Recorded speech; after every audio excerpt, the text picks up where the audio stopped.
it is yet again a very distinct honor to welcome a man of truly many, many hats. Please, everyone, give a warm hand for Mr. Todd Rundgren.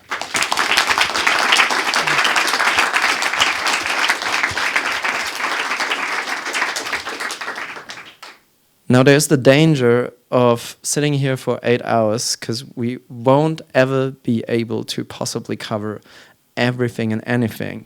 And what we're going to do first is probably play a little video that he kindly provided, which gives you a little bit of a very rough overview of a lot of different directions this could be going, but we're going to be focusing on only one or two of them.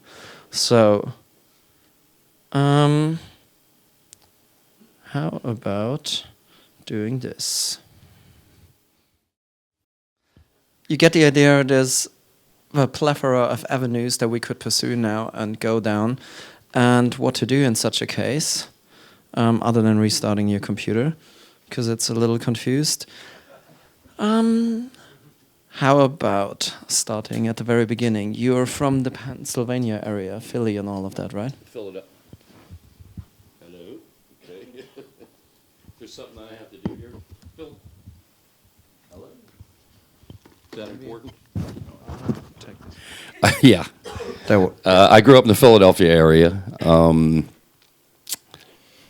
There is a distinct musical scene in the Philadelphia area, but at the time it was mostly revolved around a label called Cameo Parkway, and most all of their artists did dance records. They had Chubby Checker, The Twist, of course, and the Orlons, who do, South Street and the Watusi and Dee Dee Sharp, the Mashed Potatoes. These were all like dances or places to go dance. It was not particularly deep, and my influences, as it turned out, had a lot to do with a DJ that we had in the Philadelphia area. His name was Jerry Blavitt. And he used to play pretty much exclusively R&B music. Sort of fortunate to live in Philadelphia because we're right on almost the borderline of what they would, it's the Mason-Dixon line is the southern border of Pennsylvania. It's considered to be the boundary between the North and the South. And back in the 50s, if you lived below that line, and in certain neighborhoods, your likelihoods of hearing certain music, particularly black music, dropped off significantly. They called black music race records in the South in those days, and it was kind of segregated. It was only meant to be listened to by black people. White kids weren't supposed to listen to it because it made you go all jungle, they thought, and that you would become crazy and wild and a sexual fiend or something like that just by listening to black music. So we were fortunate to be just above that line, and we had a DJ who was a white DJ, but he wanted to try to sound black on the air, and he played pretty much exclusively R&B music. And this is the principal reason why people find a lot of similarities between me and Daryl Hall, because we all grew up in that neighborhood and we all listened to that music. It was, I would go into my house and my mom would be listening to Patti Page, I'd have to go out of the house to hear any decent music, but, a couple doors away, somebody's got the radio on, and he's on there playing the Coasters or early R&B records and things like that. And so between that and between what my parents would allow to be played in the house, I got a pretty eclectic musical exposure when I was young. A bit of classical as well, right? Yeah. Wow. Yeah, my father, he was pretty strict about what could be played while he was in the house. He would only listen to contemporary classical music, stuff that was pretty much anywhere from, Debussy and Ravel, French Impressionism onward, and he liked show tunes. He liked, soundtracks to musicals, so I would hear a lot of that. He had a folk music phase he went through, New Christy Minstrels, and so there was a little bit of that in the house, but never would he allow like actual real rock music to permeate the atmosphere.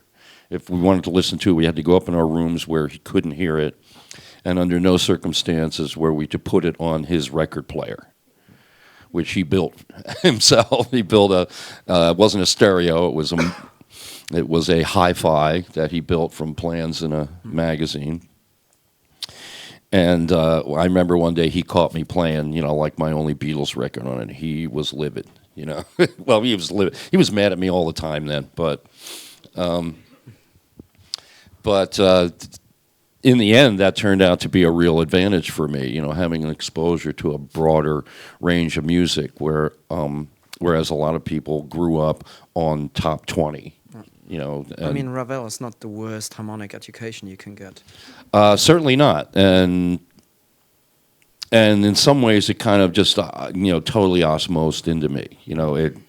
It without me thinking about it, totally characterized my harmonic sensibility. Listening to that kind of music, and listening to, even as I grew older, getting into jazz. I was a camp counselor once when I was about 16, I guess, and there was a college professor who was also working at the camp, and he kind of took a shine to me and started exposing his record collection to me, which was substantially jazz.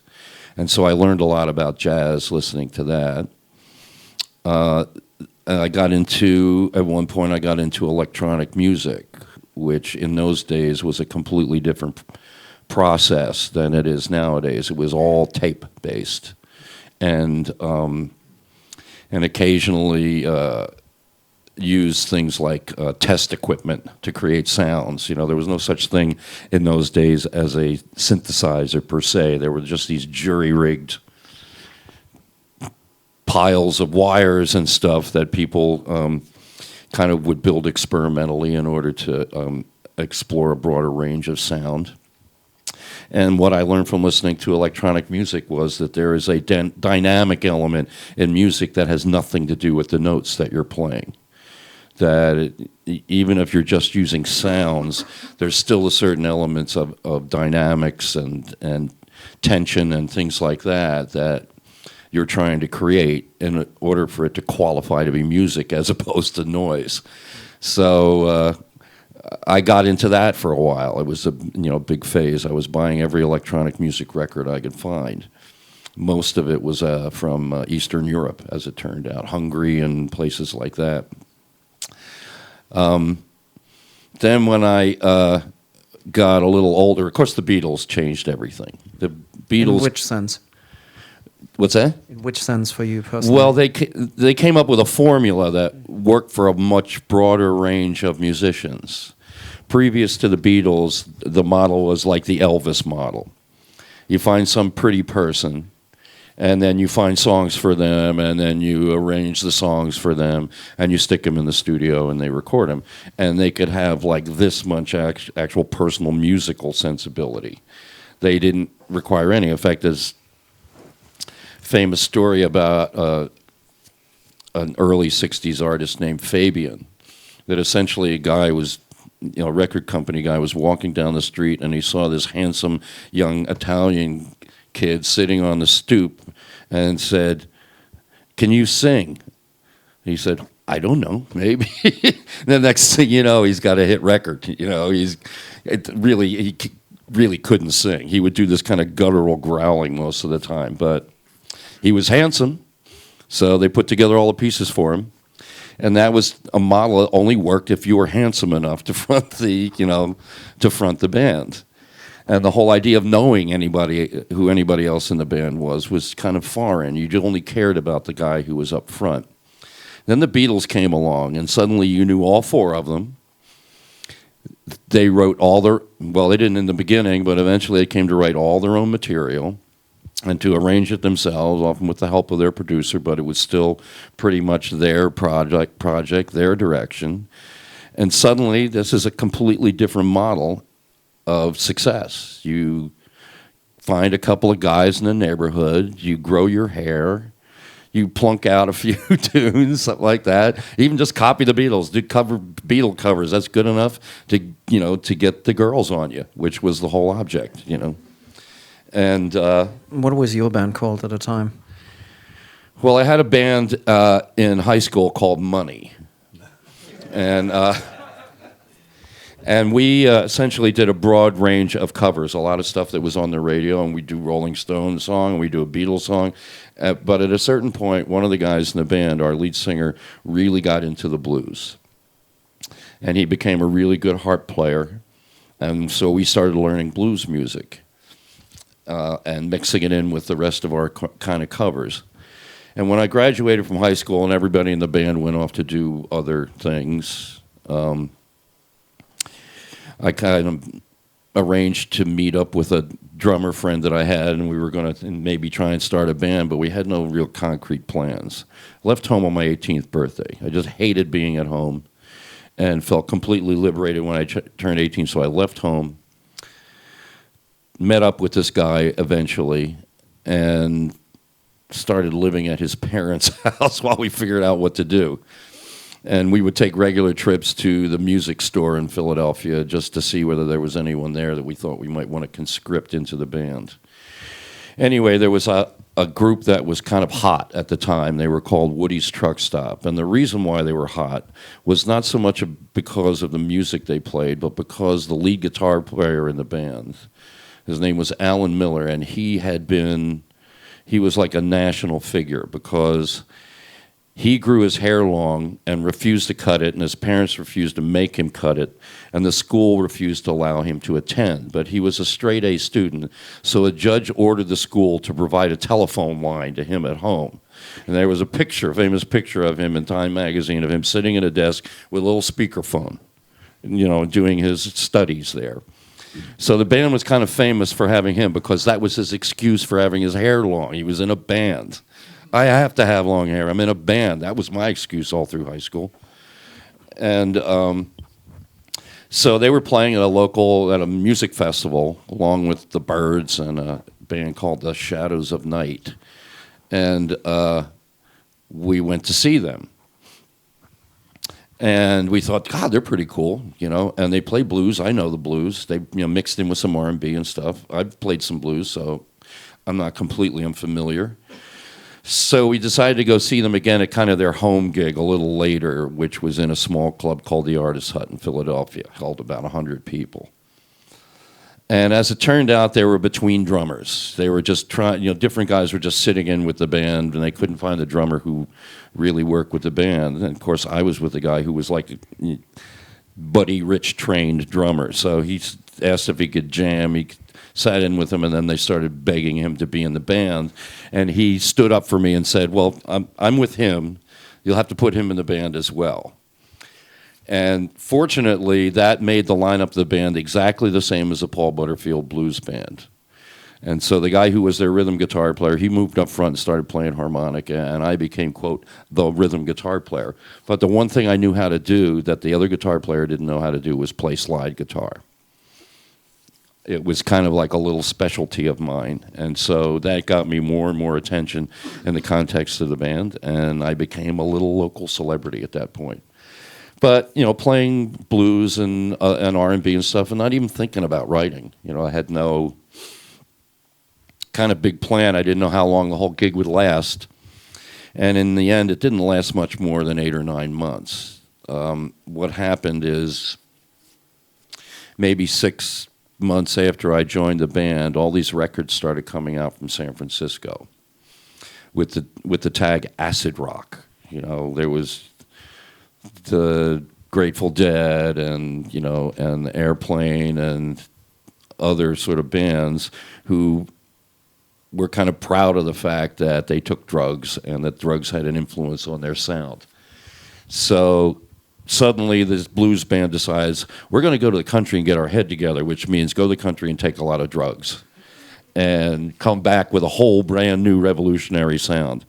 And I was a teetotaler at the time. Everyone around me who was taking drugs seemed to behave so foolishly that I felt I was being superior by not taking drugs at all. And so when they decided to do that, I said, I'm not going to the country. I don't want to get my head together.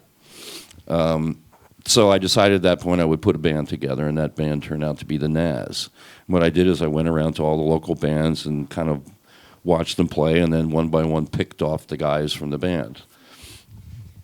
And we became instantly kind of the thing to see in the Philadelphia area, for what it's worth.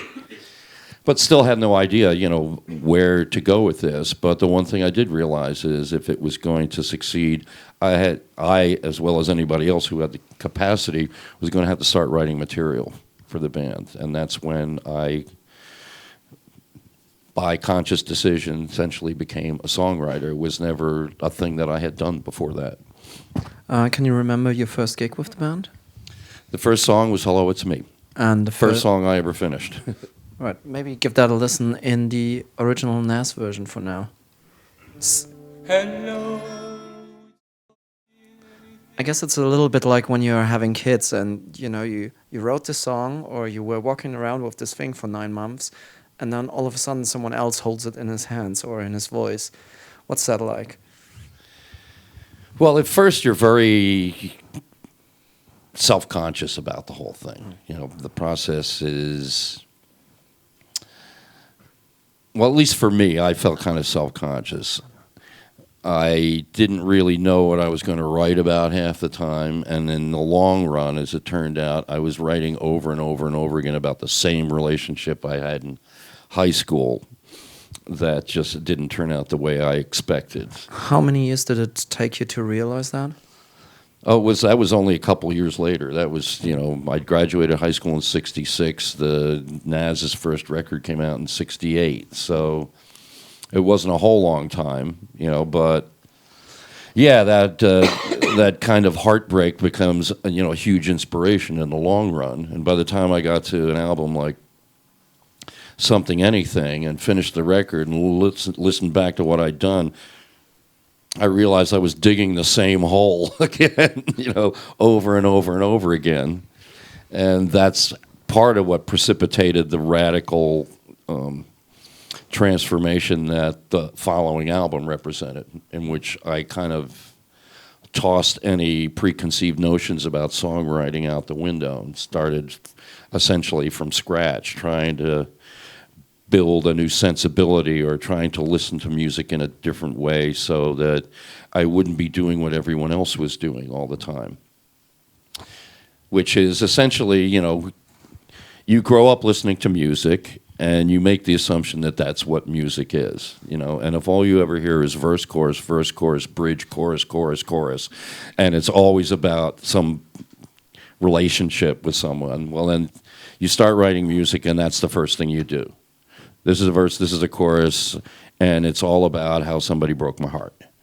And I realized that that was not what my internal life was really about. I was thinking about a lot of other sorts of ideas, a lot of different sounds. By this point, I am taking psychedelic drugs, so I'm seeing the world in a somewhat different way and realizing that there's more than just relationships to write about. There is your whole inner life to draw on. And so I became essentially well, it's hard to explain this, when, for most people, if they've experienced some success, this is the formula they've been looking for. And so they say, I'm going to do this again, and again and again and again for as long as it succeeds for me. But after the experience of the Nazz, I didn't want to be in a band anymore, and indeed I didn't really want to be in the front part of the music industry. I wanted to be in the back part where the actual product was made. So I started working for the Albert Grossman organization. Albert Grossman was the world's premier manager, artist manager at the time. And he had not necessarily simultaneously, but he had Bob Dylan, he had the band, he had Janis Joplin, he had a whole slew of folk artists. He had me, he had a couple of other more contemporary artists. But I joined the organization specifically to make records, to engineer and produce records for them. And I did, after some early work, I was still writing. I still had musical ideas I wanted to explore, so I went to the label and said, will you give me a budget so I can do a solo album? Which they did, and when I delivered the record, they were kind of like taken aback because they didn't expect it to be so ambitious, and they also didn't expect it to have a hit single on it, which I didn't expect either. So my very first record had a radio hit on it. Which was? We Gotta Get You a Woman. Shall we probably play that? Because, hang on a second. With the caveat that this song does not represent the album as a whole. There's some goofy stuff on this record. I was sort of taken by the kind of the geeky stereo, because back in those days, sometimes the studios would not have pan pots. In other words, you couldn't place something anywhere in the stereo range you wanted. It could be center, left, or right, and then they might bring in a box with a knob in it if you insisted on having something that moved during the mix. So everything would have this really wide stereo split in those days. I mean, I guess your shrink, if you had one at the time, had a field day when that record came out, right? Beats me. As I say, there was the record was a hit, but it was also a problematic hit because of people misinterpreting the lyrics. Just because I use the word stupid, they think I was referring to women when I'm not referring to them. I'm talking about stupid little characteristics that people have, funny little quirks and stuff like that. But there was a very militant feminist movement in those days, and their radio stations were getting bomb threats over playing the song because some people just misinterpreted the lyrics as having some kind of like blanket meaning when it was really talking about something very specific. But to me, the most unusual thing about the song is its non-typical form. It isn't A, B, that kind of thing. And indeed, the hookiest part of it is the very end of it, when it's almost over. So I obviously, at the time I was recording, I wasn't thinking, oh, this is going to be a hit single. I was just had an interesting musical idea to explore. And what was the basic musical idea? I mean, we conveniently have this little thing there. And if you could break that down, I think that would be greatly appreciated. Well, if I could remember it, because I've never played it live.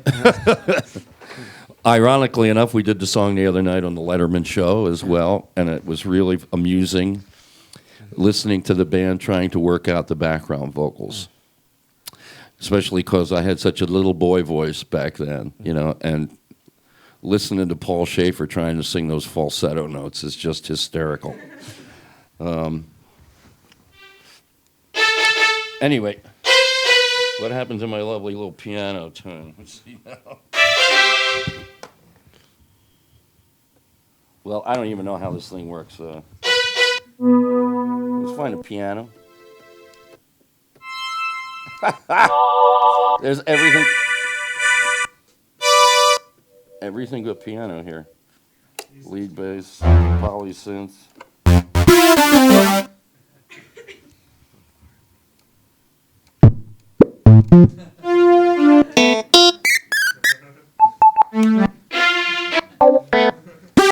It's my fault. I picked it.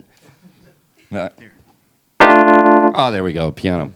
Actually, listening back to it, the most interesting and signature thing to me, if I was another songwriter, people always ask me about the kind of harmonic sensibility I have and my tendency to cluster notes or to stack the chord in a way that's a little bit different. And it kind of all came from when I was in high school, I was a bad student. I was determined to finish high school. I didn't want to drop out, but it was a horrible experience for me. And I didn't like being at home. That was a horrible experience as well. And my best friend, who I might normally hang out with, he was a straight A student, so he always had after-school activities to do. He was in the acting club and things like that. So I would kind of like just hang around after school, killing time so that I didn't have to go home with the other kids, and I might go home with my friend after he was done. And the school had an auditorium with a little upright piano in it. And so I would go in there after school and just plunk around on the piano, figuring out, not really writing songs, but just like moving around on the keyboard, figuring out things that I like to hear. And that's when I got into this whole sort of major seventh thing. In other words, nominally, people just play regular straight chords, especially if you're writing on a certain kind of instrument like a guitar. Guitar is set up and tuned to mostly play, you know, major and minor triads in certain ways, but the advantage of the keyboard as a writing instrument that I soon discovered is you got all those notes right out there. You're not limited to the 6 possible notes you could get on a guitar, and they don't all have to be clustered in one area of the instrument because your hand isn't big enough. So for example, C chord. Okay, Hello. For example, a C chord. Now that's a pleasant enough sound. Everyone say, okay, like if you play the minor one, then it's sad, and if you play the major one, it's happy. But, you know, people are more than just happy and sad. You know, they are sometimes in some other sort of region, and that's where the major seventh comes in. This here, which is sort of like combination of the happy and the sad in a way. In other words, this chord is a major chord, but it isn't so kind of uninteresting as it was. And then, of course, there's the related minor chords, but they don't sound as sad as they would if they were just a straight minor. They got a little bit more rich component to them. And then I started getting into things of like, you know, bunching notes up against each other, like phrasing them like this, or even like this, or seeing how close you can get the notes to each other without it turning into some sort of a blur. And at the time, I was pretty much doing all that, just doing this, you know. And that's a song like, you know, I Saw the Light comes out. You know, it's my hand is locked in this position like this. Like it's like a little dog walking up and down the keyboard with, you know, with the head watching what I'm doing here, or like sniffing its crotch or whatever, but it became just almost habitual. My hand would just naturally go into that form. And by the time I got to a record like Something Anything, yeah, I'm writing this. Oh, that sounds nice. Moon, June, spoon, it was late last night, feeling something wasn't right, I'm just holding sight, like that, you know, it's like 20 minutes later, the song is written. Which is great, you know, because sometimes when these things just come spilling out, I found sometimes that they have a more broad appeal, I guess, to the average listener than if you're trying to do something impressive, I suppose. And sure enough, I thought this is a real simple, straight ahead, easy to understand song. I'll pretend it's a single and I'll put it first on the record. And I said as much in the liner notes. I said, if I got a single, this is it. I don't know it's a single, but if I have one on the record, this is it. And it became a hit record. And then I had another single off it, and then I had a third single. I had Hello, It's Me come off of that as well. I essentially went back and re-recorded the first song I ever wrote, and that became a hit. But all of it was sort of based around this whole sort of way of phrasing the changes. And by the time I got to the end of Something Anything, I was starting to wonder whether I had not, you know, painted myself into a musical corner in some sense. And it really started to bother me when people referred to me as the male Carole King. Not because I hated Carole King, I was a big fan of Carole King. You know, I was a fan of Carole King, but who wants to be compared to somebody else all the time? You know, you want other people to be compared to you in the long run. So I just made that decision that I was going to break that formula. Whatever I did, I was going to try and destroy that particular formula to a certain degree, or at least open myself up to a lot of different ways of hearing things, and to draw more on the influences that I had had that didn't easily fit into a pop formula. And that's when I started, doing songs like Zen Archer, the meaning of which is a mystery even to me. So, but you start to just paint pictures at a certain point. You free yourself from the whole idea of, having to sing about a certain thing. And then it suddenly becomes more like painting. It suddenly is a much freer operation. There's nothing preventing me from going here and doing this. Why did I think there ever was? And I had the advantage, being a record producer, of not having to link my commercial success with my artistic explorations. So this was great for me from a musician standpoint, drove the record label crazy, because I wouldn't stick with any one thing. Every record was a reinvention, something different. Sometimes I would go back and do something very conventional, just to make sure I didn't lose my chops.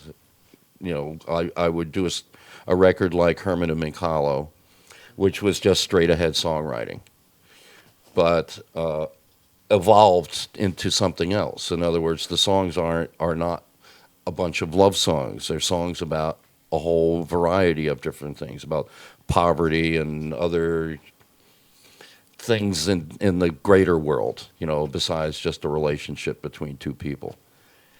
And then after that, I'm off on another tangent. And then I feel like at a certain point, I'm losing my guitar chops, because I'm writing so much on the piano and playing everything on the piano live. So I start a band called Utopia so that I can play guitar. So now we're writing progressive rock as well in a collaborative setting. We all get together in the studio and start throwing out musical ideas at each other and trying to figure out ways to put them together. All little musical modules, or a bass line, or we need a little something to go over top of that, so someone else will throw some little idea they've been working on into the mix, and eventually, through this collaborative process, we come up with music. But ultimately, in that situation, I would wind up writing the so-called songs. Now, this kind of leads to the big difference in the way that I write and what it's sort of come to at this point. Previous to A Wizard of True Star, I would have to go to somebody's studio and pay them their rental fee and hire an engineer and such, and that, of course, requires a budget from a label. I can hold this now. Okay. And at a certain point, I said, I want to make a certain kind of record. I want to make the records a certain way. I want to have a certain freedom in the studio that often you don't have when you're using a regular, commercial studio where other people will come in and compete with you for the time. So I built a studio. I'd made reasonable amount of money doing some production, so I bought the equipment. A friend of mine had a loft in New York City, and we built the first Secret Sound. And essentially it was our studio, our playpen. There was never a clock. Nobody ever paid any rent or anything, studio fees for it. All you had to do was show up with a reel of 2-inch tape. And if nobody else was using the studio, then you just had free reign of it. And I did, a lot of my productions there, and I did a lot of my albums there until I moved to upstate New York and built another studio there for myself. And what would be a classical recording from the time of that first Secret Sound? The evolution? Well, as I say, that was a luxury, that few people could afford in those days. And it wasn't yet stylish either, to have a home studio. People still pretty much depended on regular commercial studios for their production. But the long-term effect is that now there's an entire generation of people who do that because everything has collapsed down to the laptop.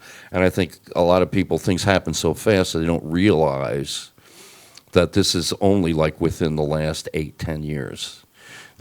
Previous to that, the machinery was not robust enough to do real sort of digital recording without the fastest, biggest, most packed desktop computer with DSP farm cards in them and things like that, and very expensive external interfaces and things like that. So even for a reasonably well-off but not overly well-funded artist might not want to make that sort of investment. Now all you got to do is buy the laptop, which you're going to have anyway. You know, you're going to use a laptop for something. So all you need nowadays is a laptop and something like Reason and an audio interface, and you're ready to roll, which is essentially what I do now. I do everything on my laptop, and I will never touch Pro Tools if I can help it again. Indeed, I did a project recently. I was doing a little residency at Columbia University in Chicago, where they have a music department and recording department. And one of the projects I was supposed to do was take one of their groups whose specific mandate was to record, and within like 2 evenings come up with a final recording. And I had so much trouble with Pro Tools. I didn't even have to operate it, but it was that typical thing of where things just become a mess after a while. You know, there's just fragments of stuff all over the place. And so in order to save time mixing, I had them stem everything out and I put it into Reason. And I had the thing mixed in an hour. So it's, for my money, you know, I will never go back to Pro Tools, and I don't see why anybody would, but that's how things have evolved. And people don't realize that it's only even in the last few years that that kind of power has collapsed down into the laptop. And I think it's, you know, it reminds me a lot of when I first started out and I had the studio and I had the ability to go in there and learn hands-on, spend all the time I wanted, use the studio essentially as a part of the songwriting process. Indeed, as time went on, the recording and the songwriting process become almost the same process. In other words, you're moving towards the final product that with every iteration that you do. You start out with, say, just, you know, the most easily available drum sounds that you got on some little drum box, and you just set up a beat, and then you start figuring out a bass line. Then you start figuring out other lines and maybe changes and stuff to go over them. Then you start moving things around. Then you decide you want a better keyboard sound, so you improve that. Then you start thinking about what might be missing, you know, and compensate for that. And for me personally, the actual so-called songwriting part of it is the very last thing that happens. I'm trying to create something that inspires me in the end to come up with a lyric for it. And that process has become more and more a subconscious process. In other words, it's impossible for me to explain exactly how it works. And I can't say that it would work necessarily for any other person, any other particular person. But I do a lot of musical research before I start a project. You know, I want to, and particularly my recent project, because I wanted it to be a contemporary sounding record, so I wanted to figure out what contemporary music sounded like. I tend often to, you know, go into a sort of isolation when I go home. I don't necessarily want to listen to a lot of music or treat it like it's my job to, you know, to be up to date on everything. I want it to sort of find its way to me sometimes. And in this particular instance, I wanted to go find it wherever it happened to be. So asked my kids, asked my friends' kids, you know, what do you think is a good place to start? And they gave me a few names, and I went to YouTube. And the great thing about using that for research is you got the sidebar there, you know, of related things. So you start in one place, a couple of clicks later, you're in a whole other place, unexpected place. So you don't have to know the names of what you're looking for, the titles of the songs and the names of the artists. You just have to have a starting place. And once you get a starting place, all of that stuff is eventually going to find its way to you. So anyway, I essentially listened to, to everything that seemed relevant to what I was trying to do. That all found its way into the music. The bass is a whole new instrument nowadays and requires, a kind of a philosophy about how to use it nowadays. It's much more upfront than it used to be. It's much more highly manipulated, and if you're not careful what you're doing, it can totally lose its original function, which is to provide some weight to the bottom of the music. And so I often find that I'm using 2 or 3 basses during the course of a song, 2 or 3 bass drums during the course of a song. Whatever is necessary and at any particular point during the arrangement, to make it succeed, which is totally different than starting out with the limitations of, say, a drummer and a guitar player and a bass player and only the sounds that they can make. That is a great way to make music, but it's not the way that music is made nowadays.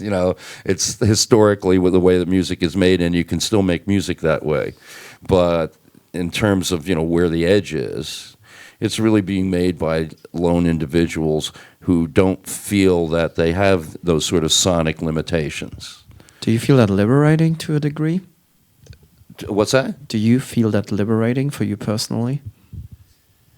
Well, one of the reasons why I got into this is that a lot of younger musicians have been name-checking me. I've been doing remixes for them, and a lot of it has to do with records that I did back in the 70s when we first got the studio built, and it was, liberating. We had no restrictions in terms of time, in terms of sound, in terms of, what you wanted to write about. We were completely, had complete blank slate. And the only limitations, were our own, when we didn't understand how to work something. And often that characterizes how you ultimately get what you get out of it. People call me a multi-instrumentalist, but I really can only seriously play one instrument, and that's the guitar. I can play the piano, but if I sing along while I'm playing the piano and I get too into the song, I completely lose track of where my hands are, and it just becomes a mess. But through the years, I've always felt that if you can find the proper setting for an instrument, you can do almost anything. So like at one point, I bought an oboe. And, I never actually learned how to play the oboe, but I learned how to make a sound with the oboe, and then I figured out where that sound would go in the music.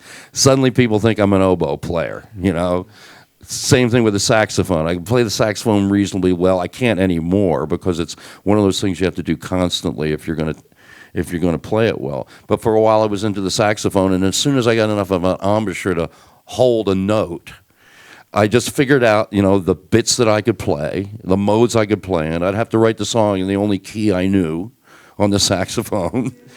And then suddenly I'm a sax player.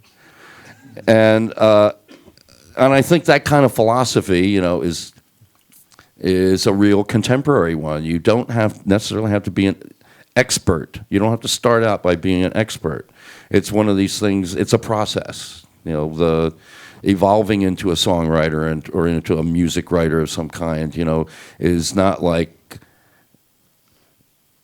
oh, I could teach you. I can't teach you how to write a song. I can tell you how I write songs, but I can't teach you how to write a song. And I can make suggestions about your songwriting process, but again, in the end, I can't implement them. For instance, one of the things that I came to realize when I was doing songwriting evaluations out at Columbia University is that it's dangerous to write songs if you're a singer sometimes, because you tend to write to your voice. You tend to write to what feels good for you to sing. But then you have these people writing songs that have only 3 notes in them, that they never get out of this certain range because that's the one they're comfortable in. And that makes for not very interesting songwriting.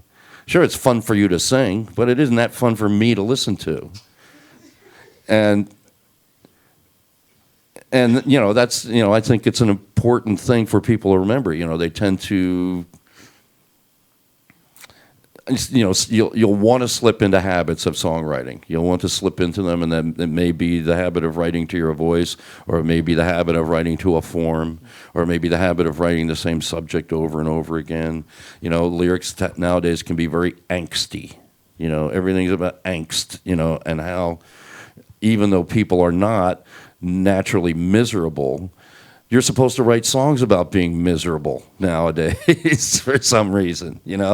It's like, how much misery can Tom York stand? When are you going to kill yourself or what? So yeah, there are also trends in music, and people tend to write to those trends, and I suppose there's nothing wrong with that either, but in the end, you're trying to convey something somebody else wouldn't. And that's why the music has become such a subconscious process for me, that I focus really on the musical aspect of it first and create a whole foundation for whatever it is that I'm going to do. And then I realize I'm getting near the end of the process, time to finish. Sit down, write the lyrics, sing it. And it all happens almost like automatic writing, like I'm not even controlling my hand. And the only thing that makes that possible to happen is because I've cooked it so long up here. A lot of people think songwriting is like, oh, got to get to a piano, start making notes. For me, that's not it. I have to stop making notes. I have to stop doing the habitual things that I would do if I first sat down at the piano or picked up a guitar. I need to let my subconscious take control of this process a little bit more, so that it'll come out in a way that's not fully expected, a way that even I don't fully expect. And that way I keep from repeating myself. Otherwise, you're writing to your own personal formula, and it just starts to come out sounding the same after a while. Speaking of unexpected, now, how old were you when you wrote this? Oh, that's from Liars. That's within the last 10 years. Yeah. So I was late 50s. Yeah. So was that somehow interrelated with your YouTube research, or, I can't... That one? Yeah. No, there was no YouTube at the time. So, but I can't really... Well, there was YouTube, but it was not, what it is today. It was, that came out about 2003, 2005. I'm not sure. It might have been 2005. So, yeah, it's about 9 years ago. But did someone take you down to, I don't know, Metalheads at Hoxton Square and play you a house record later? Or what happened there? Hi. Liars was a record that was principally inspired from a musical standpoint by what was being used in commercials on television. Many of you are too young to remember what commercials sounded like for the longest time. Everything sounded like it was written in the 30s for a ensemble of singers, and it would always be like the name of the product with a zippy little melody, behind it. And it was almost always composed specifically for that product. They might license a familiar tune and then put their own words on top of it.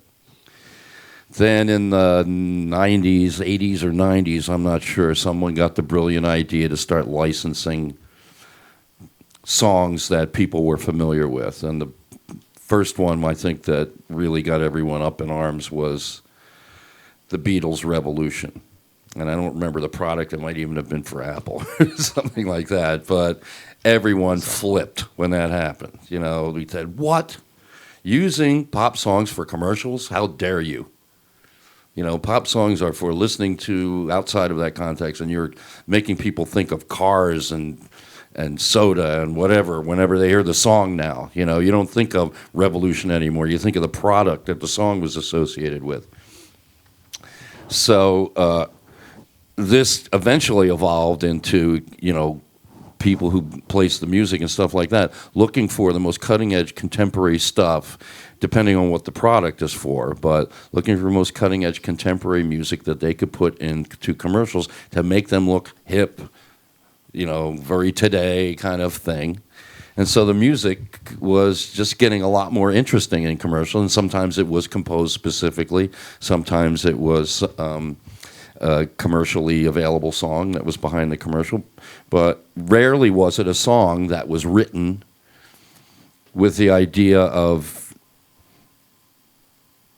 this is our soap, buy our soap, like, no, this is our product, buy our product. It's all more about lifestyle and setting a tone and things like that. So the album mostly was a combination of, all this music I was hearing in commercials, and also a concept of using, for the most part, sounds that were, I guess, much more familiar in the 60s.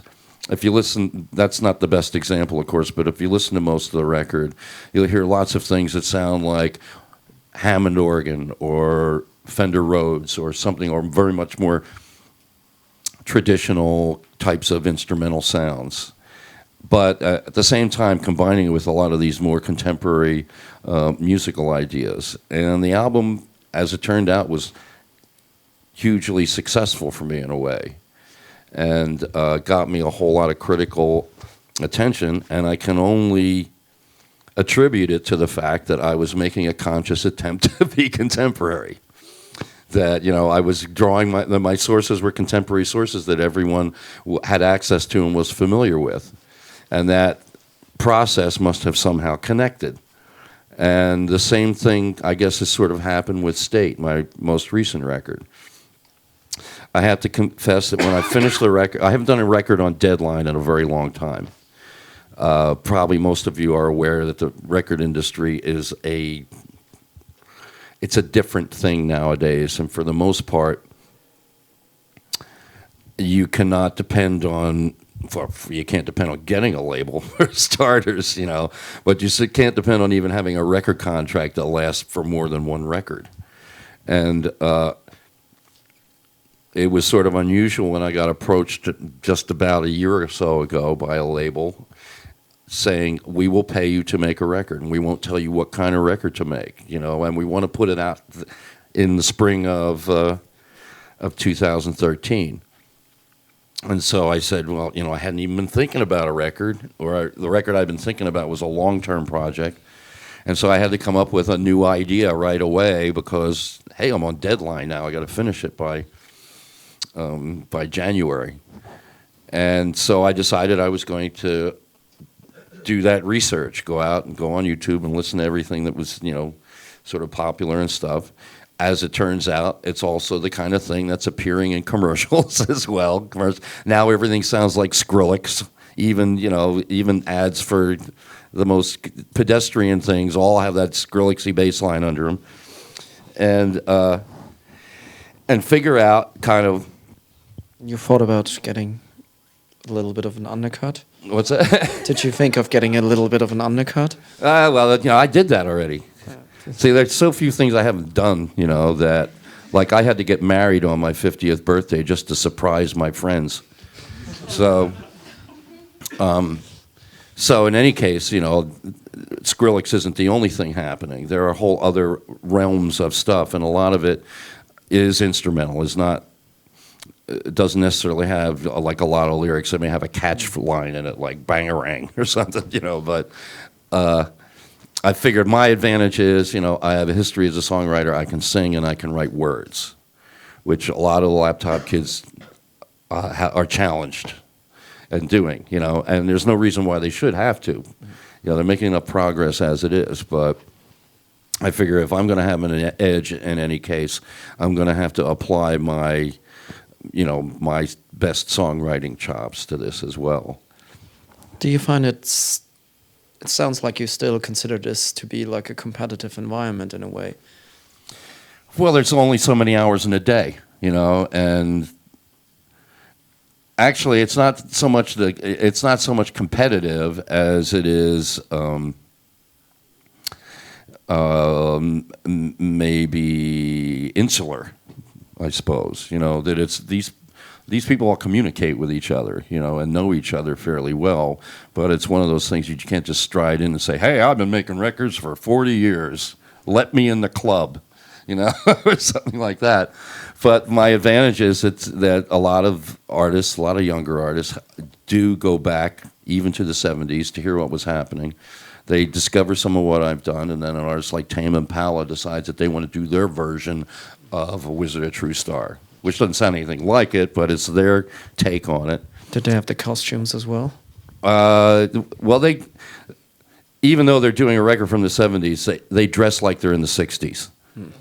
Bell bottoms and stuff like that, you know, because their whole thing is this new neo-psychedelic sort of thing. So, and even though all of my music isn't psychedelic, there is some, you know, signature elements in it that work for the formula as a whole. But ironically enough, they're doing kind of like neo-psychedelic music, and they asked me to do a dance remix for them. So,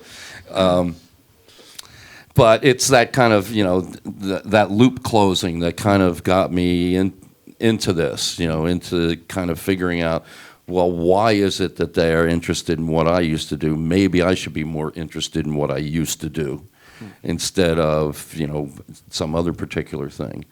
And that's when I realized, you know, I had been spending a lot of time in my so-called studio environment with a laptop or whatever, trying to recreate the sound of natural instruments, like going to a whole lot of trouble to program the drums so that it sounds like a real drummer. And then I realized that that's not, you know, there's diminishing returns in that. You know, it's not necessarily what the audience cares about anymore. You know, they care about some, you know, whether it's something new to them, whether it represents a certain kind of energy to them, you know, a certain a worldview. It isn't just simply whether you like the tune or not. It means more than that. You know, it means more than simply whatever the, you know, especially since so much of music is instrumental. It's got to be connected to something larger, which essentially is a cultural movement of a sort. Speaking of cultural movements, and technology and the possibilities, you did a record a little after the 70s that sounded like this. Oops.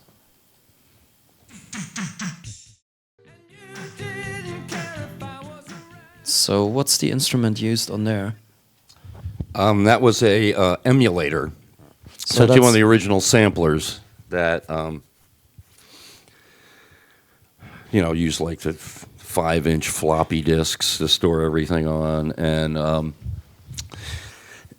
and what's I think curious about that is the kind of sloppity, very human, rhythmic aspect of that song, and the reason why is because the emulator didn't really have a sequencer in it.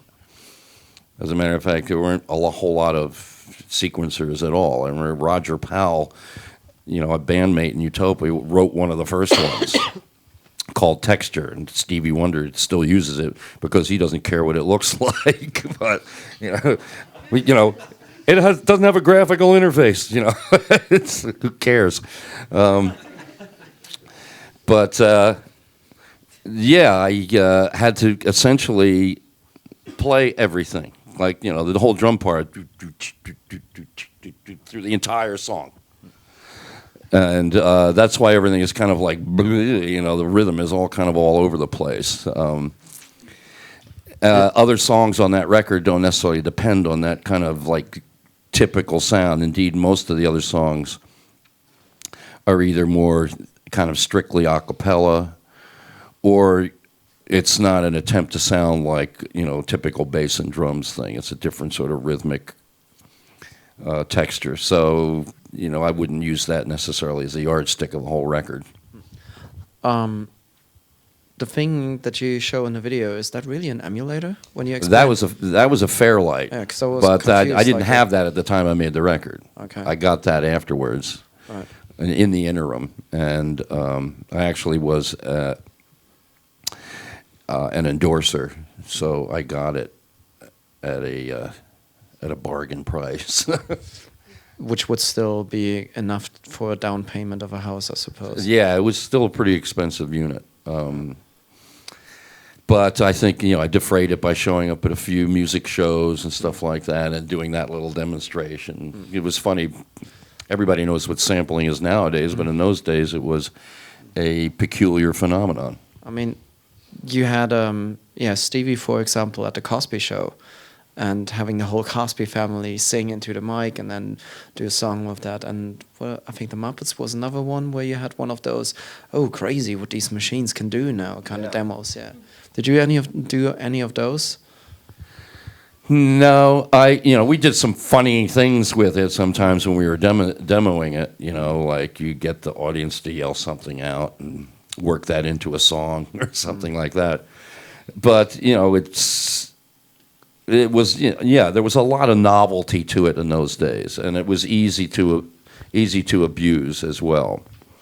I think probably the best use of that sort of sampling technology at the time was Trevor Horn, owner of A Lonely Heart, the Yes record. When that came out, they had these big band samples all through it, which you knew didn't sound exactly like a big band. They had that very sort of weird, dated sound, as if they had just been lifted off of an old lacquer record, and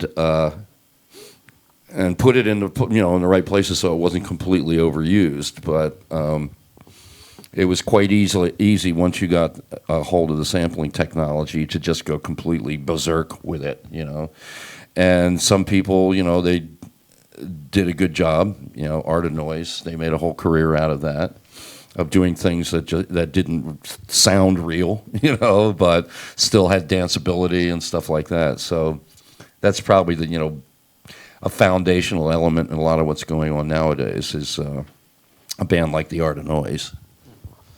I kind of like how a lot of the things that you've been doing, or a lot of the albums, you feel there's actual themes to them in a lot of different ways. And let me pull this one up. Now, if anyone has seen Brian Wilson performing this in the last 10 years, there's about 30, 40 people on stage, right? How many were involved in this recording? I had some help from other guys. Roger gave me a lot of help. We had his wall of Moogs set up in the Bearsville studio. And so a lot of the sounds that we were getting were simply imitative. They weren't the real original sounds, but we managed to, manipulate them into sounding like stuff. For instance, that's not real cellos. That's a fuzz guitar that we have, manipulated sonically to sound like cellos, because I didn't want to pay the money to get cello players in there. The whole record, that was side one of Faithful. Faithful was a record that I made about 10 years after I got into the music business. And it was essentially to kind of represent what radio was like 10 years earlier, because even by then everything had evolved to something else. See, this is a whole other story, the story of radio, and then that's also related to the whole story of the music business and how it wound up in the state it's in now. But by the mid-'70s, radio had already started to become overly syndicated. The idea of the independent local DJ was becoming less and less of a standard and more of a rarity. And all of this had to do mostly with the fact that there is no other business on the planet that has an ROI like the music business. ROI means return on investment. And it's not a term that means a whole lot to a musician, but it is a term that means something to an accountant when they're considering buying up an asset like a record label. And people discovered, that you can spend, this is still the mid early 70s, and most people are not spending a year in the studio making a record. They're getting in the studio making a record in 2 weeks or so. And geez, let's just say it cost $100,000 to make that record. If you sold 1 million records at retail in those days, I don't know what, maybe $12, at retail. The amount of material that's going into the record is probably less than $1 worth of actual material. Then there's your manufacturing, shipping costs, etc. So just bump that all up to $2 there. And you sold 1 million copies of that record. That's $12 million minus the $2 million in actual costs. That's $10 million on a $100,000 investment. Movies don't produce that kind of return on investment. Even the biggest movies. I mean, the whole number may look really huge, but that's because James Cameron spent $1 billion making the movie in the first place. But you can make freaking Nirvana. They made that record for a reputed less than $25,000. Never mind. Can you imagine, somebody who doesn't know shit about music? They don't know anything about the music business, but they look at that bottom line and they're thinking, I want a piece of that. And so in the 70s, as this ROI is starting to sink into people, how much money can be made in the music business, companies that have nothing to do with music start buying up record labels and running them from their central accounting offices. Gulf and Western, I remember, just started buying up labels and things like that, to the point that, like, by the time we get to the end of the 70s, some CPA, some accountant somewhere and some holding company tells Warner Brothers, this guy Van Morrison isn't selling records like he used to, drop him. And, obviously, this was not anyone who had anything to do with music making that kind of decision. I mean, Van was a difficult artist, I admit, but he delivered like a lot of hits to Warner Brothers, and then they just precipitously dropped him. And this became kind of the norm at that point. The companies were not being run by people who knew anything about music. They decided in the mid-'70s that, taking a chance on a record and letting the audience decide was no longer how they wanted to do business. They wanted to apply market analysis, like you're coming out with a new cereal or something. And they get a test audience and they play your record for them. And the audience sits there with a little dial, responding to the record. In the end, they come up with a number somewhere between 0 and 100 and report back to the record label. And if the number isn't over like 85 or something like that, the label says, well, it's not worth us spending the money promoting this. It has absolutely nothing to do with whether they believe in the record or not. They just want to be covered. They want to make sure that they, don't make a false move by promoting a record that everybody likes, but that doesn't actually sell. So this is another, cut at the foundation of the freaking business. You get to the 80s and you discover that the structure is every label wants to have a Michael Jackson who essentially finances everyone else on the label.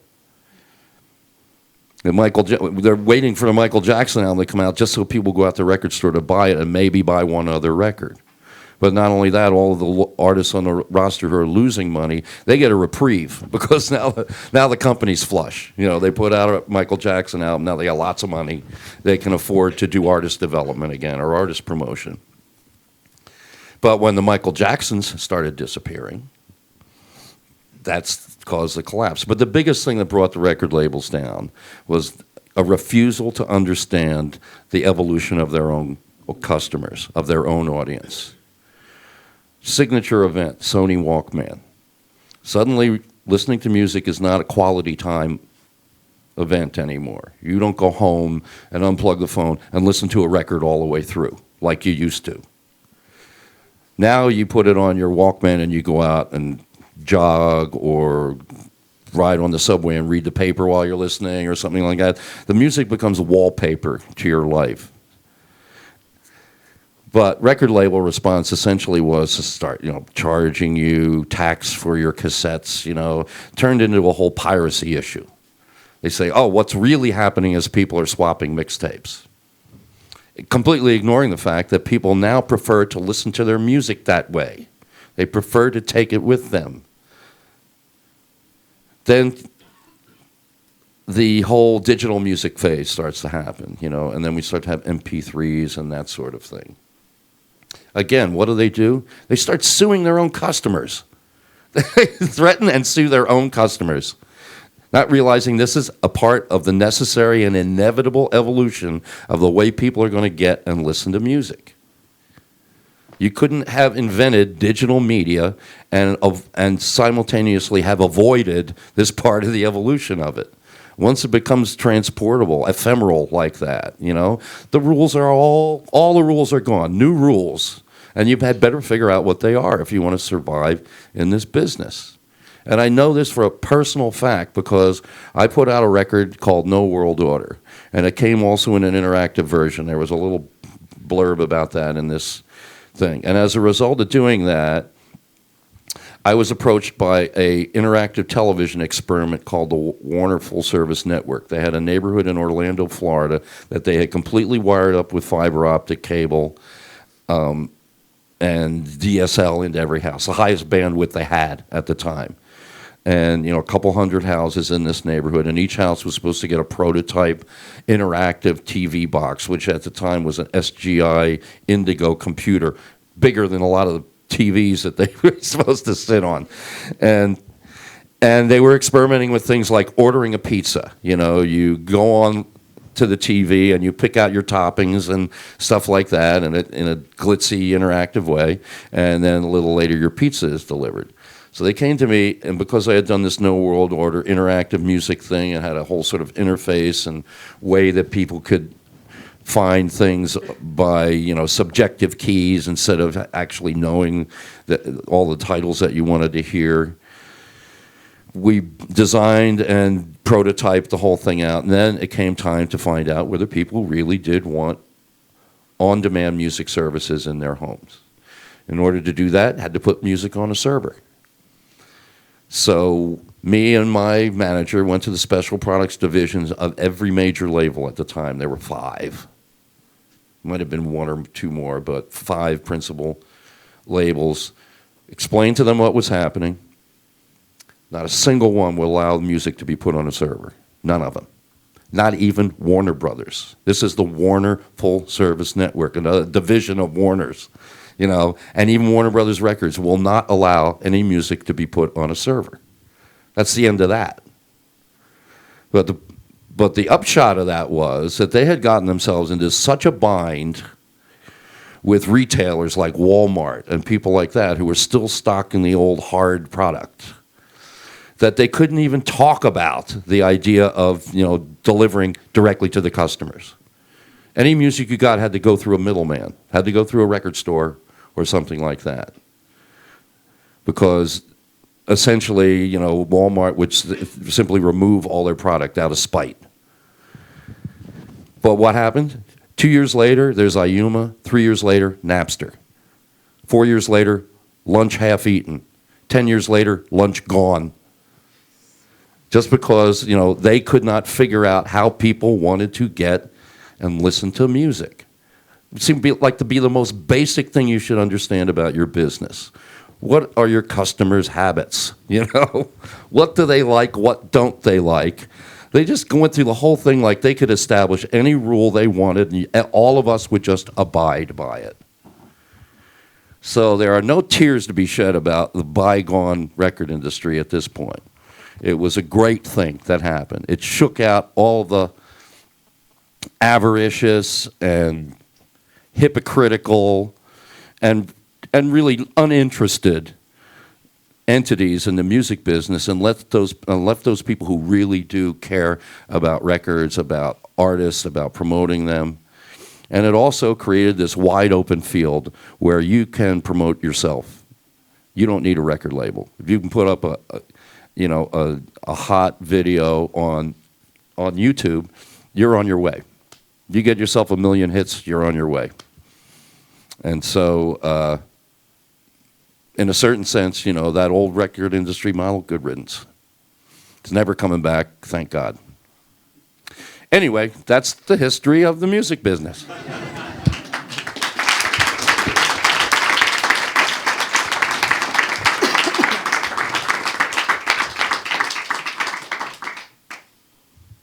Seems like we need a bit of healing after all that pain. Now, this is called Healing Part 3, which somehow assumes that there's other parts as well. And the album is such. What's the idea about that album? Well, I had a theory, and it's not an uncommon theory, that music has more than just a sort of salubrious entertaining effect, that it can actually, under certain circumstances, affect your overall attitude and your physical well-being.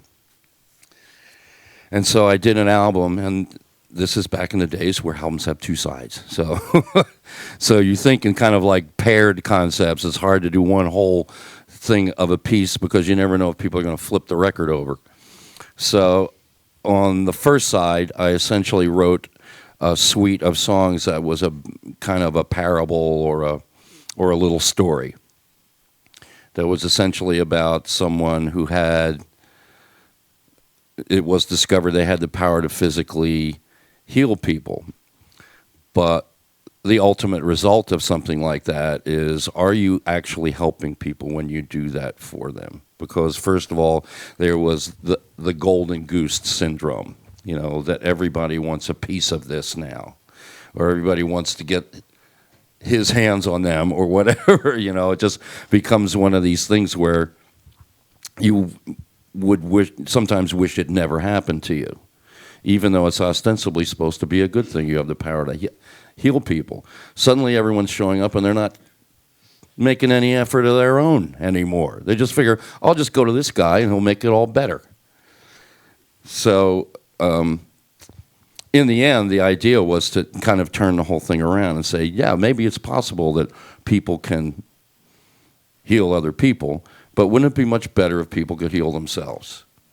Then they wouldn't need somebody else to heal them, you know? They'd be in charge of the process themselves. But the other side was an actual attempt to see whether I could make music that would have that effect, you know, whether the music itself could actually have that power. So this second side is like a whole suite, it's in three parts, but they all weave together into one sort of continuous piece of music. And the whole idea was to take people through a certain sort of mental journey, you know, a meditation almost, in musical terms, and to craft the music in a way that, you know, that amplified that, or somehow, you know, made that process more easy, I guess. And I can't say with absolute certainty that in the end, something like that works for everybody all the time. But I have had people tell me that this particular exercise, this musical exercise, did actually have some effect on them.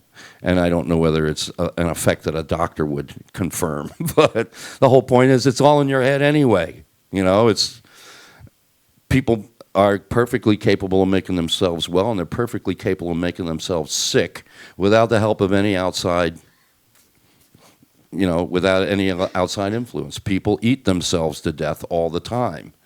So the whole idea that, you know, where your mind is at and where your body is at is somehow, you know, connected and interactive seems like a viable idea. So making music that helps people or heals people is, I think, you know, a potential reality and something that somebody might want to commit their life to, their musical career, to coming up with music that's meant simply to not just entertain people, but to actually help them. At the same time, this is coming from someone who's also characterized as, if you work with him in a studio and you don't want to know about your shortcomings, you better don't enter the place. Like, how do you deal with that human energy in getting to a really good result? And well, different producers have different styles, and I don't mean just like what the records sound like in the end, though it's the way they work. Some producers are, for instance, former engineers who may never have had any real kind of first-hand musical experience. They only captured music for other people. So transitioning from engineer to producer will only work if the act comes in and they know exactly what they want to do musically. And you're just in charge of the sound. You just make sure that it sounds right. And again, there are producers who may understand very little about the technology of making the records. I imagine George Martin probably didn't pay a whole lot of attention to that part of it. You know, he was totally focused on the musical aspect of it, you know, getting the music in the best possible shape.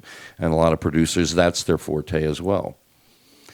I early on decided that I wanted to know how all the knobs and buttons worked. So I started out more or less as an engineer before I became a producer. My first project was engineering a Jesse Winchester record in Toronto, and Robbie Robertson of the band produced it, and the band played on it. But as a result of that, they decided they wanted me to do Stage Fright, the record that they were about to start. So it was kind of a progression from someone whose only concern was supposed to be the sound to someone who then had to sort of deal with the personalities involved in making the sound. And this was something I didn't understand very well at the beginning in some of my early projects, is that you are sometimes, or at least you're supposed to be, the adult in the room. Sometimes you're the only adult in the room. You know, band, just because they got in the studio, doesn't mean that they have settled all of their issues before they got there. They often bring their issues right into the studio, however inappropriate that might be. You know, I believe the studio is, for most artists, is for making music in. It's not for arguing in, and it's not for writing what you forgot to write in. You know, it's to go in with the attitude that you're going to perform this stuff. And that you're going to perform it as if you were performing in front of an audience, if you possibly can. Now, it doesn't always have to be like that. You know, it isn't always about performance. As I say, these laptop things are kind of, you know, built up instead of performed. But most of the acts that I work with, they're, you know, singers, players, stuff like that. They're trying to capture their best performance. And I will admit that at a certain point, I may be forced to be very blunt with the act. What is my justification for being blunt with the act? Well, I'm not there to make them feel good. I'm there to tell them all the awful things that they will read about themselves if we don't address them while we're in the studio. Now, they may not like hearing that, you know, but that is the whole point of my job. My job is to run interference for them in a certain way and warn them what's going to happen if they go ahead and do that. If you don't write that third verse, that's not going to be a good song. That's just going to be the first verse 3 times. And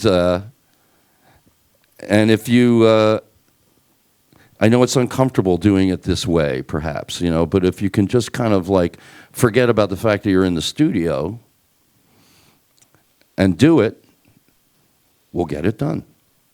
But if you just want to argue about it, well, that isn't my job. My job is not to argue with you about it. You make the decision to do it your way, fine, do it your way. But I will. I have warned you. I have warned you what you're doing isn't what you're supposed to do. That's my job. That's pretty much it. In fact, that's a simplification in some senses, because I believe my job is simply to fill in whatever's missing in the process. If an act comes in and they write great songs and they know how to perform them great, I'm happy to just sit there and capture it and have no opinion whatever. Well, I'll have an opinion about it. I'll like it because they're doing it right. I don't feel like I'm obligated to put my fingerprints on something as somebody does. But often, you know, an act will come in the studio and there's something missing in what they do. They have discomfort with the process in general, and I have to remove all those distractions for them. they're having issues with another member of the band, and I have to somehow mediate that because it does affect the process. My nose itches. Yeah, it's a It weird happens when I here. talk too long. It's warning me. Yeah, I guess we And, get. I guess we get the hint, but I think that's something people in the studio reality sometimes tend to overlook. And it's like, oh no, this person is mean to me. Well, there's a certain romantic allure to get something really beautiful done, and sometimes the way to achieve that is not always the prettiest. Well, you were playing Laura Nero earlier in the in the day. Laura Nero, who's a big songwriting influence on me. And the thing that really tipped it, I was interested in what she was doing. I liked her songwriting, but she put in an album called Eli and the 13th Confession.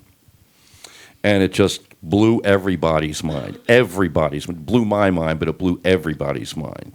That a girl this young was singing with this much soul, and the songwriting was, was hers. It wasn't like anybody else's songwriting. And as it turned out, I met her at the time because I was such a fan. I arranged a meeting. I went to her apartment, and she turned out to be like, her pictures on her albums were very romantic looking, but she turned out to be like a very large gypsy. And her fingernails were so long that they curled over. And when she played the piano, they clattered on the keys the whole time. I couldn't figure out how they managed to record her without it becoming part of the record, But I learned from her that she hated the process of making Eli and the 13th Confession. She felt rushed. She felt like, things didn't get done the way that she wanted them done. Here was a record that blew everybody's mind, and she hated the experience of making it. And that was a big lesson for me. I realized that, how much you enjoy yourself in the studio isn't necessarily a measure of progress or the quality of the final product. That sometimes, someone has to drive you to the edge before that kind of tension and immediacy and urgency in the performance comes out. When someone tells you, well, we've got to finish this up in an hour because this is a union session and everybody's leaving. You're feeling pressured, but that pressure is what's making it more resemble a live performance. Because I worked with Laura Nero later. She was doing a record called Mother Spiritual, and she had built a studio in her own house in Connecticut, and she'd been working on it for a year and making no progress, nothing happening. And I went there to try and just help her get going, to get the project started.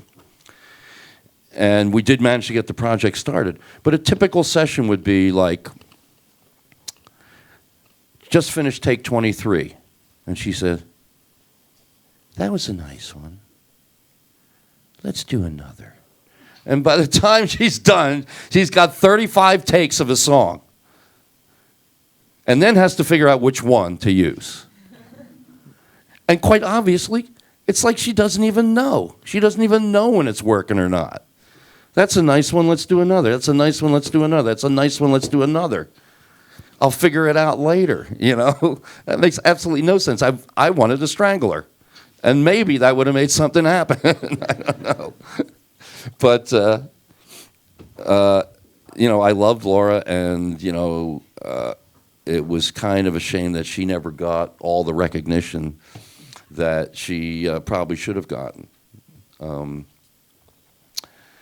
There's just a whole generation of songwriters who will tell you that that was a really influential record. Now, I guess with her work, it's really compelling how a certain fragility gets across on the recording. Mm-hmm. And how do you personally manage to put yourself into that space where you're extremely fragile and just convey that thickly layered emotion? Well, I close my eyes, essentially, and I do when I sing live as well. It's just, for me, my most effective singing is just when I go into a space somewhere and kind of almost forget that I'm in the middle of a process. I just try and think about what it is I'm singing. That's kind of like the most challenging thing often, is that you're trying to bring meaning to something that sometimes doesn't have that much meaning in it. You know, who let the dogs out? Or something like that. You know, it's, how do you make that, you know, okay, we're having a party. You know, who let the dogs out? We're having a party. All right, that solves that. But for a lot of things, you know, you're trying to sing something and implant, convey to someone more than just the words. You want to convey more meaning. You want to convey some emotional depth in it. And for me, the whole process is trying to get in something of a transportive state, you know, to sort of forget about where you are, be in the place where the song is. And it's, you know, it can be difficult. There are all these different distractions. I mean, at the same time that you're singing, you're walking around the stage and trying not to fall off it. So you're not 100% there. You know, you never can be. You know, you'd have to lay on the floor so you wouldn't hurt yourself. But as much as possible, that's the place that I'm trying to get to. You know, something almost where you're not even thinking about it. You don't even know who's singing at that point. You know, it's just coming out somehow. On the subject of forgetting, a lot of your writing process, you once said, comes from dreams and stuff. Well, it doesn't come from dreams. What happens is I will start working on a project, and then I will start writing songs as a part of that project.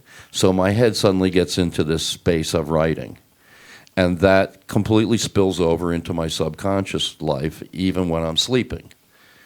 So I'll suddenly, in the middle of this, I'll have a dream that I'm in the studio, listening on the speakers to a song. And sometimes it's a real simple song, something that I possibly would not even write, a song like Bang the Drum All Day. Literally dreamed that song. I didn't dream every single word of it. I had to kind of like figure out how to move the whole thing along, but the whole chorus and everything, total dream. I was lucky I was at home near the studio so I could get up, go down and capture whatever it is I remembered. I've had other songs like I was in Nepal, and a song that eventually became Lost Horizon came to me. But I was in Nepal. I didn't even have a piano, guitar, nothing. So I developed a discipline of playing the piano in my head, of like visualizing a piano keyboard and picking the notes out and practicing it over and over and over again, because I had to remember that song for like a month and a half till I got home. So that was just a discipline, that particular thing, and if I hadn't had it, I probably would have forgotten the entire song. Then I did a song called like The Waiting Game on a live record, and it's one of the most complicated songs I've ever done from a vocal standpoint. It's got like 4 completely different vocal parts all going against each other in the chorus. And in that dream, when I dreamed that song, I dreamed I was in the studio producing Manhattan Transfer, and that's what was coming out of the speakers. And fortunately then I was also near the studio. I was able to remember enough of it, you know, and get it down. But it was incredibly complicated in my head. I was real proud of myself when I captured maybe 75% of it. Any questions at this stage? Sure. Hang on. What was it that's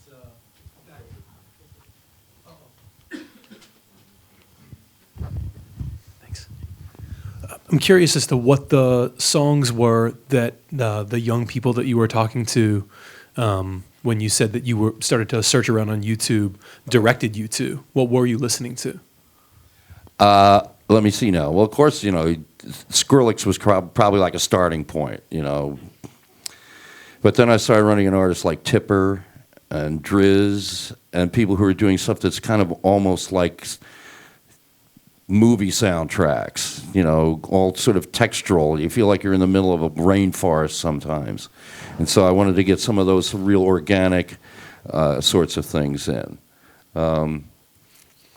I didn't find a whole lot of room for a lot of the like straight-on glitchy stuff. You know, I got a little bit of that in there, but that's a lot of fun too. These kind of glitchcore records.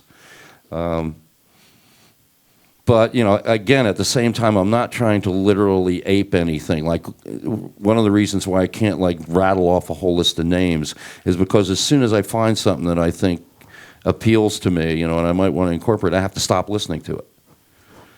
As demonstrated with the, you know, with my version of Good Vibrations, if I think about it too much, I will cop it literally. I will do it note for note, you know, every aspect of it. I'll spend hours and figure out exactly how it was done, and I will reproduce it literally. So when I hear a lot of these things, I have to kind of put them in the back of my mind and stop and only recall them in a way. That way they'll come back imperfect, and I won't be imitating it. I'll only just be trying to remember it at all. And, you know, there's a lot of things that I discovered that I figured, yeah, maybe not for this. But it's a surprising range of stuff. Like, I hadn't really listened to Bon Iver before, but I thought, well, not? I'll listen to Bon Iver. I liked it. Couldn't listen to the record again until after I finished this record. Frank Ocean. You know, listen to a little Frank Ocean. Got to stop listening to that. Can't imitate that. You know, there's something in there I like, but if I focus too much on it, I'm just going to start doing it literally. So, yeah, pretty broad range of artists, not just, you know, electronic artists, but... Yeah, but people would be curious about your version of going to Coachella and what happens there, and talking about your music festival experience. Never been invited. So. That's the problem. I never get invited anywhere. Oh, Golden Voice people. Here's your word. Talk to your people, yeah. Hi. I had a question about when you're talking about sort of running interference for people in the studio. Like, how do you navigate when someone's, you know, when you're not getting what you want and you're working with, I was going to say a sensitive artist, but like most artists are sensitive. But, you know, someone who's, I had someone tell me I poisoned the atmosphere once. Of course, a vocalist, you know, but... Like, what do you do in that situation when you're just not getting it? You know they have it in them. You know that they have it in them. Well, a worse situation than that is when the artist doesn't want a producer anyway. The record label makes them get one. That was XTC. Andy never wanted anyone else to produce his records. He always wanted to do it himself. But the end result of Andy doing that is they would never leave the studio because Andy had stage fright, and their entire musical life became in the studio. As soon as the record's over, the fun's done. And so he would drag the process out forever. He burned up so many producers who, you know, whose work I admired, but they could barely freaking finish with him. So there is that issue, you know, where the artist, you know, I might not be happy with what the artist is doing. The artist isn't happy with what I'm doing because it doesn't even want me there. So that can be a real drag. I don't often find myself in a situation like that because first of all, before I even consider taking on an artist, I say, send me your material. I want to hear the songs first. If I don't like the songs, then, you know, we don't even discuss anything else. You know, it's just find a different producer. If I like the songs but there aren't enough of them, I say, well, get back to me when you've got enough songs to make an album. I'm not going to put faith in that you're just going to come up with the material by the time the record starts, because I've been caught in that bind as well. Act gets in the studio and they got 6 decent songs, and, you know, suddenly you've got to get them to write 4 more of their better songs, you know, in a relatively short frame of time when you're supposed to be actually producing music. And, you know, I try and, you know, develop some sort of a relationship with the artists. Go see them live, meet them, you know, have some interaction with them before you get into the studio so you have some idea of what's going on. It doesn't necessarily always happen. I had never met anybody in XTC before they showed up in the studio. In the end, I do not waste studio time. I don't go into the studio and allow things to devolve into like non-productive other things. In other words, if I'm not getting what I want out of the artist at that particular moment, maybe I'll get it in another moment. I call the session. Session's over, right? We're not going to spend our time arguing in here. We're not going to spend our time, you know, trying to write a song from scratch. You know, if you want to use the studio to do that, fine, but I don't have to be here for that, you know. So I would say the best way to avoid that, you know, is do your homework before that project starts, you know. Sometimes, you know, you'll meet the band and you'll suddenly realize, this guy's got something of an attitude, you know. I'm either going to have to be prepared for it or I'm going to have to pass on the project.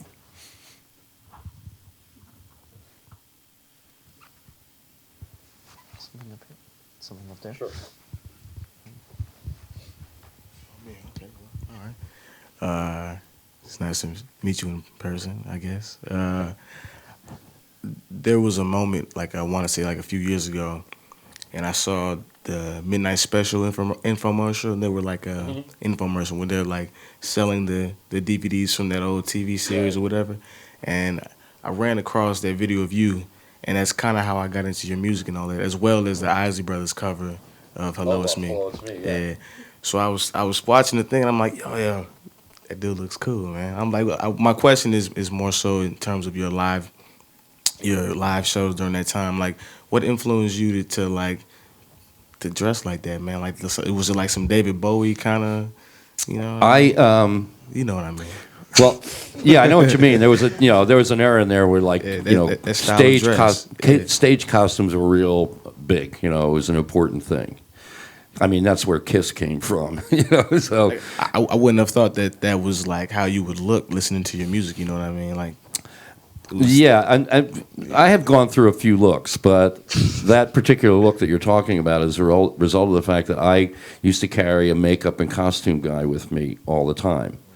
And he would carry a sewing machine and a marrow machine, you know, and he would just, when he got it in his head to make something for me to wear, he would just make it. And I wouldn't even, you know, he would just show up with it, essentially.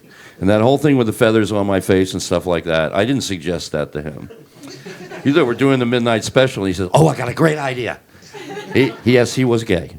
And I've got a terrific idea. And next thing you know, my face is covered with feathers. You know, I got this whole kind of outfit made out of feathers and stuff. I'm the freaking Birdman of Alcatraz. And just, the record company just went mental, you know, because... You know, hello, as you say, the music that Hello, It's Me doesn't sound like it belongs in that outfit. You know, it did something visually. Like there was like this. I thought it was dope, man. That's what I did. I did. Yeah, but you know, I tend to dress myself a little bit more lately. But yeah, we do costumes all the time. I like dressing up on stage. I sometimes, you know, it's a hassle, and I'd rather just go up in my jeans or whatever. But you know, we've done these these shows where we essentially theatricalize a whole album. Did one for A Wizard, a True Star, and then did one for 2 records, Todd and Healing. And for both of those, you know, costumes. As a matter of fact, the Wizard, a True Star show, I did 12 costume changes in 60 minutes. Essentially a costume change every 5 minutes. And it was a show that nobody got to see, you know. It was just hysterical because I'd be wearing like 3 costumes at once. I'd have like a jumpsuit on and then tux and tails on top of that and then an astronaut suit on top of that. And what went on backstage was just hysterical, me getting in and out of these costumes.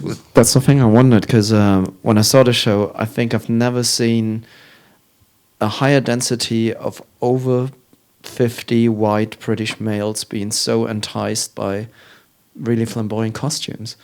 So like, it was hilarious, you know, that in itself, because everyone was there in this checkered shirt, like exactly same haircuts, exactly same classes, and like, we're gonna go and see Todd the God. It's like, well, it won't be the last outfit I wear. You know, I have a friend who she likes to make clothes, and she's made some clothes for a recent tour. And so there's still costumery in my suitcase, I guess, stuff that doesn't look right on the street. But, you know, it's always been kind of like, at least in my history, it's always been part of it. I was very much into, one of the few family kind of activities we would have is every once in a while, my dad would take us to see a musical. Kismet or Music Man or something like that, in which, you know, the costumery is inherent, you know, part of it. You know, dressing up is part of it. So I always felt that, you know, one way or another, your stage clothes are a certain sort of thing. Became really sort of conscious of it because of the Beatles. They all had their special collarless jackets that they had made on their first album cover. You know, they would all get matching suits made. And then, of course, by the time they got to Shea Stadium, they had the weird little military look, epaulets and stuff. So everyone had to have epaulets after that. And then, of course, Magical Mystery Tour and the whole, and Sgt. Pepper and all dressing up in the weird satin psychedelic clothes and things like that. I was just always into the clothes, and I was in particular into British clothes in the late 60s, you know, when Carnaby Street and Kings Road was still where it was at. And so I was actually living with clothiers for a while in New York City, and every year I would go to England for 2 weeks and buy all my clothes for the year. Buy 12 pairs of crushed velvet pants, 4 velvet suits, you know, 5 pairs of platform boots. Haul it all back home, spend a year wearing it, and then go back and shop again. So I've always been something of a clothes horse, I guess. Thank you. Hello, thank you for being here. I want to ask you, one of the things I really like about your music in terms of songwriting is the, I guess, as a listener, the element of surprise in how the different parts of the songs are put together. It seems like a lot of thought goes into that. I would like to hear what, in your mind, is a good relationship between a verse and a chorus. Well, it's funny. There's almost, in some ways, no real distinguishing feature. You know, you figure the chorus is usually more succinct, I guess, than the verse, you know, in a way. And the chorus usually is repeated in some sense, where the verses may be lyrically different all the time. But that isn't necessarily a formula for success, as it were, you know, in the songwriting sense, not necessarily in the commercial sense. Often, you know, I've discovered after going back that I can't figure out what to call some of the parts in the song, because you even take a song like I Saw the Light, the chorus is so perfunctory in a way that it's almost not a chorus. I sing a whole lot of verse, you know, it was late last night, it wasn't right, blah, blah, blah, everything rhymes with "ite." Then, and then a little bridge part, and he gazed up at me, the answer was plain, but I saw the light, in your eyes, that's it. Sitting in your eyes twice, that's the whole chorus. Essentially, until it gets to the whole song, and then I just repeat that line over and over and over again. I mean, it's a line, it isn't even a whole chorus. So it's sometimes hard to, you know, distinguish these things by, you know, that sort of terminology. What is a verse? What is a chorus? I think, you know, it's probably more legitimate to still use the term hook. You know, there's got to be something that sticks with the user when the song is over. And it can be in any part of the song, probably. You know, it's just got to be something that sticks with them. And often as a producer, you know, I have to kind of make that judgment whether that thing is there or not. You know, I have to tell the artist, well, still something missing in here. There's all the elements of a song. There's all verses and choruses and stuff like that. But for some reason, it wasn't constructed in a way that any of it remains when the song has ended. And that, I think, is a more critical element. And often it's exactly the way that the notes and the words get paired up. Often, you know, the most difficult thing about the songwriting process is finding the right sounding syllables. It's the difference between the meaning, you know, and what it sounds like when you're actually singing. So there are just some things that are too clumsy sometimes, you know, to be stated in the most obvious way. You got to find a really roundabout way of trying to get the same idea out so that you there's a difference between singing and talking. You know, singing is you would have to say is probably some, extension of our, our sense of musicality in the world in general.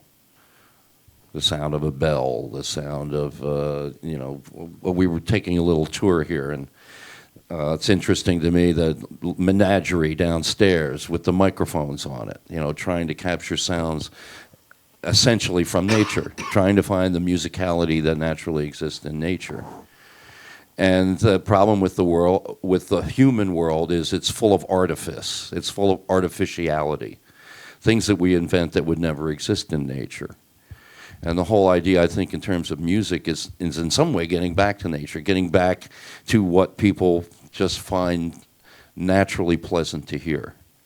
And a lot of that is, choosing the exact syllable you sing with a certain note, and stuff like that. Again, with that caveat in terms of songwriting, you don't want to be writing to your favorite way of singing. It'll limit your writing in the long term. And I've always used my writing as a way to extend my singing. I didn't start out as a singer. I learned to sing kind of relatively late in life, and that's really hard. I mean, most people, they become singers when they're young, when they're in their teens. They say, I like to sing and I'm going to sing, and they have that abandon, and by the time they get, to the age where you might have a career in it, you develop the physical things that you need. Your diaphragm gets developed, your ability to control your throat gets developed, in order to properly hit the pitch and all of that sort of stuff. So that by the time you're 19 or 20 and you're in a band, you can stand up there and bellow your heart out all you want. Me, when We Got to Get You a Woman came out and I had to get out on the road and support it, I couldn't sing a 40-minute set. That's how long a set was in those days, 40 minutes. And I couldn't get halfway through it without blowing my voice out. And that didn't stop me, though. I continued to write out of my practical range. As long as I could hit the note in the studio, that was all I cared about. And so I had to set kind of like a bar for myself so that when I finally got serious about the live performance, I was strengthening my instrument the entire time, getting better. My voice is in better shape today than it's been in my entire life. Works better for me now than it ever has for some reason. And that's probably one of the remarkable things about the voice. I mean, Tony Bennett is, I don't get it. How the hell does he do that? How does he hit those notes? And he's 20 years older than I am. So, it's just, it's one of those things that I think is, possible for anyone. Anyone could potentially become a singer if I can, starting from, like scratch, from nothing, from being principally able to hold a tune and little else. But my songwriting has been part of that whole evolution, that I write material sometimes that's at the extremes of my range to force myself to get better at singing in that part of my range.